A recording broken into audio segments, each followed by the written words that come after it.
এই রেসিপিটা বানানোর জন্য প্রথমে আমার দরকার দুধ। এখানে আমি 1.5 লিটার দুধ ভালো করে গরম হতে দিয়েছি। দেখতে পাচ্ছ কেমন সর পড়ে গেছে দুধের উপরে। লাগবে গুড়, গুড় দিয়ে বানাবো পাউডার দুধ। এরকম স্টিলের বাটি বা কাঁচের বাটি এরকম। আর তার সঙ্গে লাগবে দই, মিষ্টি দই। তো দুধ, মিষ্টি দই, গুড় এগুলো দেখে বুঝতেই পেরে গেছে, নিশ্চয়ই আইডিয়া করেছো যে কি হতে পারে। হ্যাঁ, একদম আমি আজকে বানাতে চলেছি মিষ্টি দই। একদম তোমার নবদ্বীপের স্টাইলে, তোমার একদম ক্ষীর দই যেটা হয়, তো সেটাই বানাবো। ওই জন্য দুধটাকে আমি 1.5 লিটার দুধকে আমি অনেকক্ষণ ধরে গরম করছি। এটা গরম মানে ফুটিয়ে ফুটিয়ে একটু ক্ষীর মতন হবে দুধটা, একটুখানি মানে বেশি 1.5 লিটার থেকে 1 লিটারে হবে। মানে যদি তুমি 500 নাও তাহলে সেটা 250 হবে, 1 লিটার নিলে 500 হবে বা 750 হবে, এরকম মানে ফোটাতে হবে দুধটাকে। দুধটা যত ঘন করবে তো দইটা তত বেশি ভালো হবে। আর কিছু কিছু টিপস আমি তোমাদের দেবো, সেটা করলে আরও বেশি ভালো হবে। দই আমি লাস্ট টাইম বানিয়েছিলাম, তো ভাবলাম এবার আমি তোমাদের ব্লগটা বানিয়ে দেখাই, মানে ভিডিওটা বানিয়ে দেখাই, দইয়ের ভিডিওটা। আর এই গরমে দই তো একটা খুব ভালো জিনিস। আর খাওয়ার শেষ পাতে, সে শীত হোক, গরম হোক, বর্ষা হোক, বৃষ্টি হোক, দইটা তো দরকারই, ভালোই লাগে খেতে। আর স্পেশালি বাঙালিদের তো মিষ্টি দই মানে একদম একটা আবেগ জড়িয়ে থাকে। তো চলো আমি তোমাদের রেসিপিটা স্টেপ বাই স্টেপ দেখাচ্ছি। প্রথমে দুধটা আমি ভালো করে আরেকটু জাল দিয়ে নেব, আরেকটু ঘন করব দুধটাকে। আর দুধটাকে সবসময় ওপর থেকে নিচ অব্দি এরকম করে নাড়াতে থাকবে, ওতল পাতল করে। এই যে ঠিক এইভাবে নাড়াতে থাকবে দুধটাকে, তাতে এর উপর দেখবে একটা কেমন মানে কি বলে বুদবুদি টাইপের উঠে আসবে। যত এগুলো হবে তত বেশি ভালো হবে দইটা আরো। তো দুধটাকে আমি এইভাবেই করতে থাকবো। আর যেহেতু গুড় দিয়ে বানাচ্ছি, চিনি দিয়ে বানালে চিনিটা তোমরা দুধের মধ্যে দিয়ে ফোটাতে পারো। আর যেহেতু আমি গুড় দিয়ে বানাচ্ছি, তাই গুড়টাকে আমি আলাদা রেখেছি। দুধটা অল্প দেবো, দিয়ে গুড়টাকে গলিয়ে নেব, নিয়ে নামানোর সময় দেখাচ্ছি তোমাদের পরে স্টেপ বাই স্টেপ। আর চিনি হলে চিনিটা একবারে অ্যাড করে তোমরা দুধটাকে জ্বালাতে পারো। তো চলো এবার আমি দুধটাকে একটু ভালো করে জাল দিয়ে নিই, নেক্সট স্টেপে ফিরে আসছি আবার। এই দেখো গুড়ের মধ্যে আমি একটুখানি দুধ অ্যাড করে দিচ্ছি। গরম দুধ দিলে গুড়টা গলে যাবে ভালো করে, তো সেটাই একবারে গুড়ের মধ্যে মানে দুধের মধ্যে গুড়টা দিয়ে দাও, যদি কেটে যায় তো সেই জন্যে আমি আগে একটু গুড়টাকে গলিয়ে নিচ্ছি। দুধটা আমার ভালো মতন বয়েল এসে গেছে, দেখতে পাচ্ছ খুব ভালোভাবে বয়েল হয়েছে।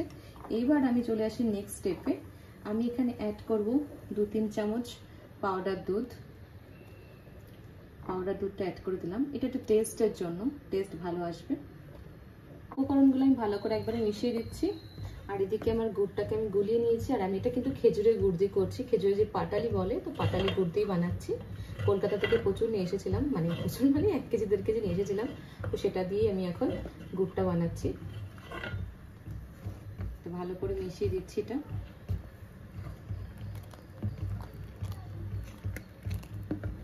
দেখবেন যেন দুধটা নিচে লেগে না যায়।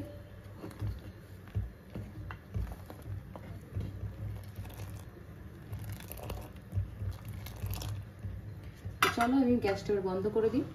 এখানে দেখো আমি দইটা ঢেলে নিয়েছি, মিষ্টি দইটা। এবার আমি হাতটাকে ভালো করে হ্যান্ড ওয়াশ করে নিয়েছি। নিয়ে এটাকে আমি ভালো করে হাতের সাহায্যে বা চামচের সাহায্যে তোমরা ভালো করে এটাকে মিক্সড করবে, যাতে কোনো দানা না থাকে দইটার ভেতরে। এটা ভালো করে মিক্স করা হয়ে গেছে, দেখতে পাচ্ছ। আর হাতে যেটুকু ছিল সেটা দিয়ে আমি বাটিটাকে মাখিয়ে নিয়েছি। এবার আমি গুড়টাকে দুধের মধ্যে অ্যাড করে দেবো।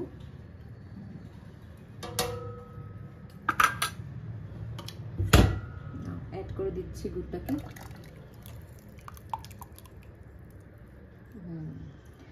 এইবার দুধটাকে ভালো করে মিক্স করব, ভালো করে মিক্স করে নিলাম।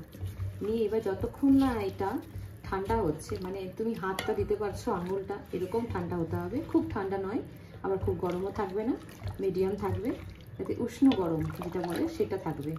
তারপরে আমি এটাকে রেডি করব। আবার ফিরে এসেছি ফাইনাল টাচ দেবো বলে। তো এই দেখো দুধটা আমার অনেকটা ঠান্ডা হয়ে গেছে। আর দুধটা কিন্তু পাখার হাওয়াতে ঠান্ডা করবে না, এরকম নেড়ে নেড়ে ঠান্ডা করবে। এবার আমি আঙুলটা দিচ্ছি দুধটায়, তাপটা যতটা নিতে পারছি সেরকম ভাবে মানে দুধটা ঠান্ডা করতে হবে, খুব গরম না খুব ঠান্ডাও না। এইবার এটার মধ্যে আমি মিক্স করব আমার এই যে মিক্স করে রাখা দইটা, এইটা আমি এখন এটার মধ্যে মিক্সড করে দেবো। তো চলো আস্তে আস্তে এটা মিক্সড করে দিই।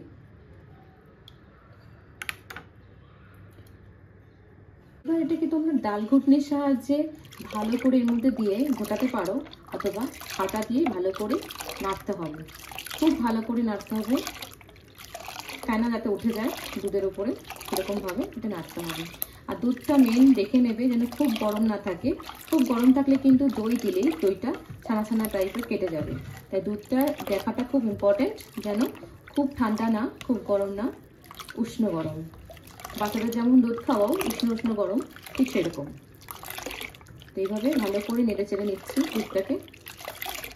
তা বলেছিলাম খুব সুন্দরভাবে ফেনা উঠবে, দেখো ফেনা উঠে গেছে। তো এইবার আমি এটাকে ঢেলে দেবো এই বাটির মধ্যে, যতটা হয় এই বাটিতে দেবো, বাদ বাকিটা কাচের বাটিতে দেবো। তো একটু উঁচু করে ঢালতে হবে।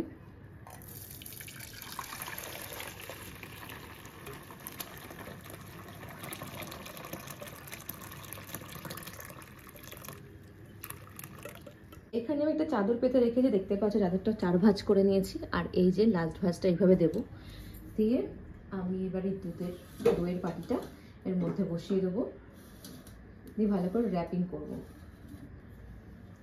চলো বসিয়ে দিই, ঢাকনাটা দিয়ে দিয়েছি। কম্বল থাকলে কম্বল দিয়ে র্যাপিং করতে পারো, আর যেহেতু এখন খুব গরম পড়েছে তো তাড়াতাড়ি দইটা বসে যাবে। খুব ভালো করে র্যাপিং করে আমি এটাকে মাইক্রোওয়েভের মধ্যে সেট করে দিলাম। এমন জায়গায় রাখবে যেখানে হাওয়া না লাগে, একটু গরমে রাখতে হবে, নইলে দইটা বসবে না। তো এইভাবে আমাকে 5-6 ঘন্টা রেখে দিতে হবে, দেন তারপরে তোমাদের দেখাবো। এই উপরে একটা রেখেছি, নিচে একটা রাখলাম। তো চলো এটা বন্ধ করে দিই। হ্যাঁ গাইস, তো 6-7 ঘন্টা পরে আমি আবার খুলে দেখাবো তোমাদেরকে দইটা কেমন পড়েছে। আশা করছি ভালোই পড়েছে, দেখি একবার ট্রাই করে। তো চলো লেসটা ওপেন হয়েছে। আর আমি এটা ফেলছি না, কারণ আমার ছেলে এই দইটা, যেটা বাজারের দই, সেটা খেতে খুব ভালোবাসছে, বাট ঘরের দইটা ও খেতে চাইছিল না। তো সেই জন্যই ভাবছি এইটার মধ্যে করে আমি ঘরের দইটা ওকে দেবো, যাতে ও মনে করে এটা বাজারেরই দই। তাই এটাকে আমি রাখছি, ফ্রিজের মধ্যে রেখে দেবো। দেন আমার দইটা সেট হয়ে গেলে এটার মধ্যে ভরে ওকে খেতে দেবো। তো 6-7 ঘন্টা পরে আমি তোমাদের এখন খুলে দেখাচ্ছি দইটা কেমন পড়েছে। এই দেখো, জাস্ট ওপেন করছি। তো এই দেখো, ওয়াও, দইটা দেখো পুরো টাইট, এদিক ওদিক পুরো নড়ছে না একদম। এবার এটাকে আমি ফ্রিজে দিয়ে দেবো রাখার জন্য, ঠান্ডা হয়ে যাবে, তারপরে আমরা খাবো এই দইটা। তো এই হচ্ছে আমার দইয়ের রেসিপি, তোমরা অবশ্যই ফলো করবে এই রেসিপিটা। তো তোমাদের দেখিয়ে দিলাম দইটা কেমন পড়েছে। এবার সেটাকে আমি ফ্রিজে রেখে দেবো, জাস্ট ফ্রিজের মধ্যে এখন ঢুকিয়ে রাখবো, 2-3 ঘন্টা পরে দেন ওটাকে ইউজ করতে পারবো। তো আশা করছি তোমরা সবাই এভাবে দই বানাবে আর সুন্দর দই পড়বে। তোমরা ট্রাই করো একবার অবশ্যই।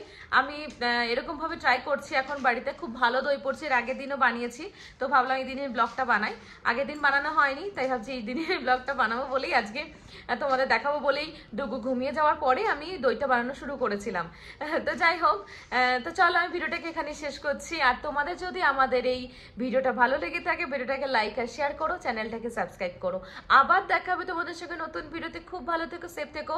আর হ্যাঁ, যদি কোনো ডাউট থাকে বা কোনো কোশ্চেন থাকে অবশ্যই আমাকে কমেন্ট করে জানিও, আমি অবশ্যই কমেন্টে রিপ্লাই দেবো। তো চলো, বাই, সি ইউ।